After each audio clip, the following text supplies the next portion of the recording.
ഒരിക്കലും പൊരുത്തപ്പെട്ടിട്ടില്ല. ഞാൻ പറഞ്ഞില്ല, അത് ആ കാര്യത്തിൽ ഞാൻ സ്ട്രഗിൾ ചെയ്യുന്ന ഒരാളാണ്.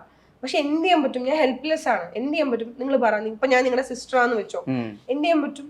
ഞാൻ സോഷ്യൽ മീഡിയ ഓപ്പൺ ചെയ്യുമ്പോൾ ഒരു ദിവസം ഈ റീസെന്റ് ആയിട്ട് ഞാൻ കേട്ടോ അപ്സരയും ജിൻഡോയും കല്യാണം കഴിക്കാൻ പോവാണ്. ഈ ജിൻഡോ എന്ന് പറഞ്ഞ ചേട്ടനുമായിട്ട് ഞാനൊരു കോണ്ടാക്ട് പോലും ഇല്ല. എന്റെ ഫോൺ ഞാൻ ഇപ്പൊ തരാം. കോണ്ടാക്ട്സ് പോലും ഇല്ല. ഞങ്ങൾ പബ്ലിക്കായിട്ട് എന്തെങ്കിലും വരുമ്പോൾ അദ്ദേഹത്തിന് എന്നോട് ഒരു വൈരാഗ്യമോ ഒരു ദേഷ്യമോ പിണക്കോ ഒന്നുമില്ല. എനിക്ക് അദ്ദേഹത്തിനോടും ഇല്ല. ഞങ്ങൾ ഒരുമിച്ച് ഒരുപാട് നാൾ ഒരു ഷോയിൽ ഉണ്ടായിരുന്ന 2 ആൾക്കാരാണ്. അപ്പോൾ എനിക്ക് പക്ഷെ ഞങ്ങൾ അങ്ങനെ കോണ്ടാക്ട്സ് ഇല്ല. അദ്ദേഹത്തിനെ വെച്ചിട്ട് വരെ പറയാന്ന് വെച്ചാൽ എനിക്കറിയില്ല എന്തിനാണ് മീഡിയസിൽ അങ്ങനെ ഒരു ന്യൂസ് കൊണ്ട് എന്താണ് അവർക്ക് കിട്ടുന്നതെന്ന് എനിക്കറിയില്ല. പക്ഷെ അതുകൊണ്ട് ഞാൻ അനുഭവിക്കുന്ന ഒരു വിഷമമുണ്ടല്ലോ. കാരണം എന്നെ പറ്റി എന്തെങ്കിലും പറഞ്ഞാൽ ഞാൻ മാത്രമല്ല, എൻ്റെ അമ്മയുണ്ട്. അമ്മ വേറെ എത്ര അമ്മയ്ക്ക് സ്ത്രീ സുഹൃത്തുക്കൾ ഉണ്ടാവുമായിരിക്കും. അവർ വാർത്ത കാണുന്നതല്ലേ. എൻ്റെ ചേച്ചിയുണ്ട്, അവൾ ടീച്ചറാണ്, അവൾ സ്കൂളിൽ പോവാണ്, അവളെ പഠിപ്പിക്കുന്ന കുട്ടികൾ, അവരുടെ പാരൻസ്. എൻ്റെ ചേച്ചിയുടെ മോനുണ്ട്, അവനിപ്പോൾ 9 വയസ്സാണ്. അവൻ സ്കൂളിൽ പോകുമ്പോൾ എൻ്റെ അടുത്ത് സിദ്ധൂട്ടൻ വന്ന് സിദ്ധാർത്ഥ എന്ന പേര് സിദ്ധൂട്ടൻ, അവൻ 9 വയസ്സാണ്, അവൻ 3rd സ്റ്റാൻഡേർഡിൽ പഠിക്കുക. ഈ ന്യൂസ് കാണുമ്പോൾ അവൻ വന്നിട്ട് ചോദിക്കാം, ഇളയമ്മ ഞാൻ സ്കൂളിൽ പോകുമ്പോൾ എൻ്റെ ഫ്രണ്ട്സൊക്കെ ചോദിക്കുക ഇളയമ്മയുടെ കല്യാണം ആയോ എന്ന്, മറ്റേ ബിഗ് ബോസിലെ ജിൻഡോ ചേട്ടനായിട്ട്. ഞാൻ അവൻ്റെ അടുത്ത് എന്താ പറയുക? അവന് കൊച്ചിനോട് എന്ത് പറഞ്ഞിട്ടാ മനസ്സിലാക്കുക? അവൻ എന്നോട് വന്ന് ചോദിക്കണമെങ്കിൽ അവന്റെ സ്കൂളിൽ അത് ഡിസ്കഷൻ ആയിട്ടല്ലേ, അവന്റെ ഒപ്പമുള്ള പിള്ളേരെ സംസാരിച്ചിട്ടല്ലേ. അപ്പൊ എനിക്കപ്പം ഭയങ്കര നിസ്സഹായ അവസ്ഥയായിട്ട് എനിക്ക് എന്താ ചെയ്യാന്നറിയില്ല. ഇപ്പം ഈ പറഞ്ഞ പോലെ എനിക്കൊരു ആങ്ങളെ ഉണ്ടായിരുന്നെങ്കിൽ, മേ ബി ഒരു അച്ഛൻ ഉണ്ടായിരുന്നെങ്കിൽ ചിലപ്പം ഇടപെടാൻ ഒരാളുണ്ട്. അപ്പൊ നമുക്കങ്ങനെ അപ്പൊ ഞാൻ തന്നെ പോണം. എനിക്കങ്ങനെ മീഡിയയിൽ വന്നിരുന്നിട്ട് തിരിച്ച് തെറി വിളിക്കാനുള്ള ഒരു ഗട്സ് ഇല്ലാത്ത ഒരാളാണ് ഞാൻ. അങ്ങനെ ഇതുവരെ നിങ്ങൾ കണ്ടിട്ടുണ്ടായിരിക്കും. ഇതിനു മുമ്പ് എനിക്കെതിരെ ഒരു 1500 ഗോസിപ്പുകൾ, 1500 ന്യൂസുകൾ, കുറെ ആൾക്കാർ വന്നിട്ട് എനിക്കെതിരെ വളരെ മോശമായ രീതിയിൽ സംസാരിച്ചിട്ടുണ്ട്. സ്റ്റിൽ ഈവൻ എൻ്റെ പാർട്ട്ണർ വരെ വന്നിട്ട്, മുൻ പാർട്ട്ണർ വരെ വന്നിട്ട് എനിക്കെതിരെ, എൻ്റെ ആദ്യത്തെ വിവാഹത്തിൽ എനിക്കെതിരെ പറഞ്ഞ, എനിക്ക് അതിന് ഓപ്പോസിറ്റ് ഒക്കെ പറയാൻ എൻ്റെ കയ്യിൽ ഈവൻ എന്നെ പറ്റി പറയുന്ന ആൾക്കാർക്കെതിരെ പറയാൻ തെളിവുകളും സാമഗ്രികളൊക്കെ ഉണ്ട്. അപ്പൊ ഞാൻ നിയമപരമായിട്ട് പോയിട്ടുണ്ട്. പക്ഷെ അതൊന്നും മീഡിയയിൽ വന്നിരുന്ന് പറയാൻ എന്തിനാന്നൊരു ഇതുള്ളതുകൊണ്ട് ഞാൻ വരില്ല. പക്ഷെ ചില കാര്യങ്ങൾ നമ്മൾ നിയമപരമായിട്ട് പോയാലും, ഇന്ന് എനിക്ക് സമൂഹത്തിനോടാണെങ്കിലും നിയമപരമായിട്ടുള്ള അവരോട് പറയേണ്ട ഒരു കാര്യം, സ്ത്രീകൾക്ക് ഭയങ്കര മുൻഗണന എന്ന് പറയും. എനിക്ക് എൻ്റെ ലൈഫിൽ എനിക്ക് അങ്ങനെ കിട്ടിയിട്ടേ ഇല്ല കേട്ടോ. എവിടെയും നമ്മുടെ ഭാഗത്ത് ശരിയുണ്ടെങ്കിൽ പോലും തെളിവുകൾക്കാണ് ഇമ്പോർട്ടൻസ്.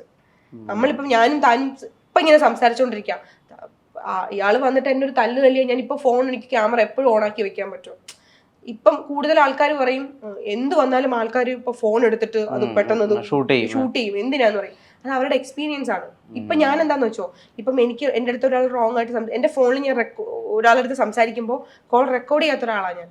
പക്ഷെ ഇപ്പോ ഞാൻ ചെയ്യും.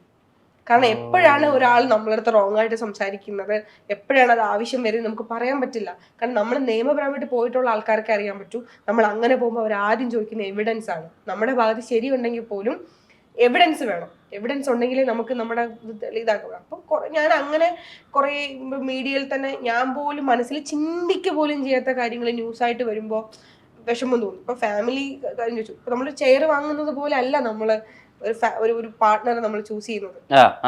എന്ന് വെച്ചാൽ ചെയർ നമ്മൾ വാങ്ങുമ്പോൾ നമുക്കറിയാം അതിന് ഇത്ര നാളത്തെ യൂസേ ഉള്ളൂ. അത് കഴിയുമ്പോൾ നമ്മൾ വേറൊരു സാധനം വാങ്ങാം. നമുക്കൊരു ഓപ്ഷൻ ഉണ്ട് അല്ല, നമുക്ക് അത് വാങ്ങുമ്പോഴേ അറിയാം ഈ സാധനം ഇത് നിങ്ങൾ വാങ്ങിച്ചതിന്റെ ഭംഗി കൊണ്ടും ഇതിരിക്കാനുള്ള ഒരു കംഫർട്ട്സ് ഇതുകൊണ്ട് ഇനി എത്ര കാലം നിങ്ങൾ യൂസ് ചെയ്യും. പക്ഷെ നമ്മൾ ഒരിക്കലും ഒരു ലൈഫ് പാർട്ട്ണറെ നമ്മൾ തിരഞ്ഞെടുക്കുമ്പോൾ നമ്മൾ എല്ലാവരും ജീവിതത്തിലെ, ഇപ്പൊ വിഷ്ണു വിവാഹം കഴിക്കാൻ പോകും, ലൈക്ക് ഭാവിയിൽ കഴിക്കാൻ പോകും, എപ്പോഴെങ്കിലും വിചാരിക്കും 2 വർഷം ഇതിന് അടുത്ത് വേറൊരാളെ.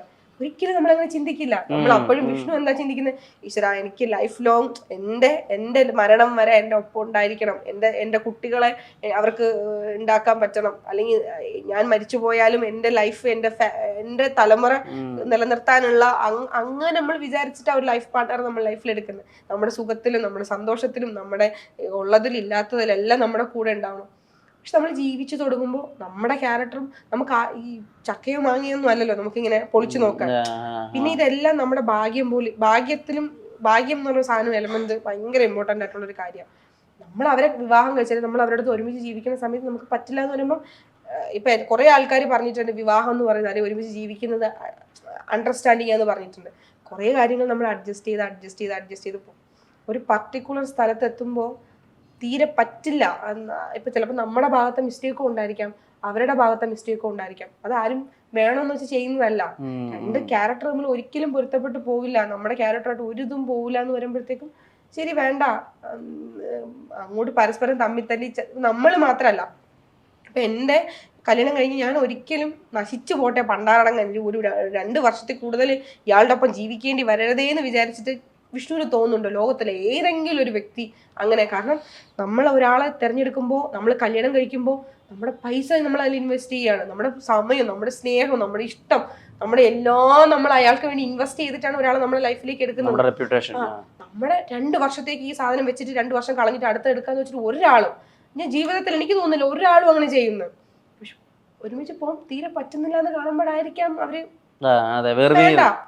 നമുക്ക് നമ്മൾ ആഗ്രഹിക്കുന്ന പോലത്തെ ഒരു സാധനം നമ്മുടെ കൂടെ ഉണ്ടെങ്കിൽ നമ്മൾ ഒരിക്കലും അത് ഒരു വണ്ടി തന്നെ നമ്മൾ ഇഷ്ടപ്പെട്ടായിരിക്കും ഒരു വണ്ടി വാങ്ങുന്നത്. അത് നമ്മൾ വണ്ടി ഉപയോഗിച്ച് നമുക്ക് തീരെ അത് പറ്റുന്നില്ല, അതിന്റെ എന്നും പഞ്ചറ്, എന്നും പ്രശ്നങ്ങള്, എന്നും അത് ഇതാണ്. നമ്മൾ വേണ്ട, നമ്മൾ ഇഷ്ടപ്പെട്ട് വാങ്ങിച്ചാണെങ്കിൽ എത്ര ബ്രാൻഡഡ് ആണെങ്കിലും കുഴപ്പമില്ല, ഭണ്ഡാരം മാറ്റിയിട്ട് വേറെ വാങ്ങാന്ന് കേവലം ഒരു വണ്ടിക്ക് നമ്മൾ വിചാരിക്കും. ലൈഫ് പാർട്ട്ണർ എന്ന് പറയുന്നത് നമുക്ക് എല്ലാത്തിനും നമ്മുടെ കൂടെ ഉള്ള ഒരാളാണ്, എല്ലാത്തിനും നമുക്ക് വേണ്ട ഒരാളാണ്. അപ്പം കുറേ പോയി കഴിയുമ്പോഴത്തേക്കും നമുക്ക് തീരെ പറ്റുന്നില്ല, ലാസ്റ്റ് 2-ൽ ഒരാളെ വരുള്ളൂ എന്നൊരു സിറ്റുവേഷൻ വരുമ്പം എന്തിനു വെറുതെ? അവർക്കും വിഷമം, അവരുടെ വീട്ടുകാർക്കും വിഷമം, നമുക്കും വിഷമം, നമ്മുടെ ചുറ്റും നിൽക്കുന്ന ആൾക്കാർക്കും വിഷമം, ഉറങ്ങാൻ പറ്റുന്നില്ല, ടെൻഷൻ, ഒന്നും നമുക്ക് അതുകൊണ്ട് യാതൊരുവിധ സന്തോഷവും കിട്ടുന്നില്ല, സമാധാനം കിട്ടുന്നില്ല എന്ന് പറയുമ്പോൾ വേണ്ട. ഒരിക്കലും കുറച്ച് നാൾ ഉപയോഗിച്ചിട്ട് കളയാമെന്ന് വിചാരിച്ചിട്ട് എനിക്ക് തോന്നുന്നില്ല ലോകത്തിൽ ഒരാൾ, ഞാനെന്നല്ല ഒരാളും അങ്ങനെ എടുക്കുമെന്ന് തോന്നുന്നില്ല. പിന്നെ ഒക്കെ വിധിയാണ്, നമുക്ക് അത് അനുഭവിക്കാൻ ഒരു യോഗം എന്നൊരു സാധനം കിടക്കുവാണെങ്കിൽ നമ്മളിനി എന്തൊക്കെ വിചാരിച്ചാലും ഡെസ്റ്റിനി ആ ഒരു സാധനം ഭയങ്കര. എപ്പോഴെങ്കിലും എനിക്കിനി ഞാൻ മാത്രം മതി അങ്ങനെ ഒരു ചിന്തയിലേക്ക് എത്തിയിട്ടുണ്ടോ? എനിക്ക് അങ്ങനെ പറ്റാത്ത ഒരാളാണോ? എപ്പോഴെങ്കിലും ആരെങ്കിലും വേണം? എനിക്ക് അങ്ങനെ ഒട്ടും പറ്റാത്ത, അതുകൊണ്ടല്ലേ മീൻസ് ഞാൻ എപ്പോഴും പറയും നമ്മൾ ഇൻഡിപെൻഡന്റ് ആയിരിക്കണം, ഒറ്റയ്ക്ക് കാര്യങ്ങൾ ചെയ്യണം. ഇപ്പൊ എന്റെ ഫ്രണ്ട്സൊക്കെ, എന്നെ അടുത്തറിയുന്ന ഫ്രണ്ട്സൊക്കെ പറയും, നിന്നെ സപ്പോർട്ട് ചെയ്യുന്ന ഒരാൾ നിന്റെ കൂടെ ഉണ്ടെങ്കിൽ അവർ 10% ചെയ്യുന്ന ഈ 100% ചെയ്യുന്ന ഒരാളാണെന്ന് പറയുന്നടുത്ത്. ഇപ്പൊ എന്റെ കൂടെ ഒരാളുണ്ട്, എനിക്കൊരാളുണ്ടെന്നുണ്ടെങ്കിൽ ചിലപ്പോൾ അവർ 2 സ്റ്റെപ്പ് നടക്കുമ്പോഴേക്കും ഞാൻ 100 സ്റ്റെപ്പ് നടന്നിരിക്കും. ഞാൻ ഓവറായിട്ട് പണിയെടുക്കും, പക്ഷെ എന്റെ കൂടെ ഒരാൾ വേണം. ഞാനുണ്ട് കേട്ടോ, ഞാനുണ്ട്, നീ ചെയ്തോ, ഞാൻ ഇവിടെ ഉണ്ടെന്ന് പറയാൻ ഒരാൾ വേണം. പക്ഷെ ഒറ്റയ്ക്ക് അല്ലാതെ ചെയ്യാൻ എനിക്ക് ഒട്ടും പറ്റാത്ത ഒരാളാണ്. എനിക്ക് എൻ്റെ കൂടെ എനിക്ക് എപ്പോഴും കുറേ ആൾക്കാർ വേണം.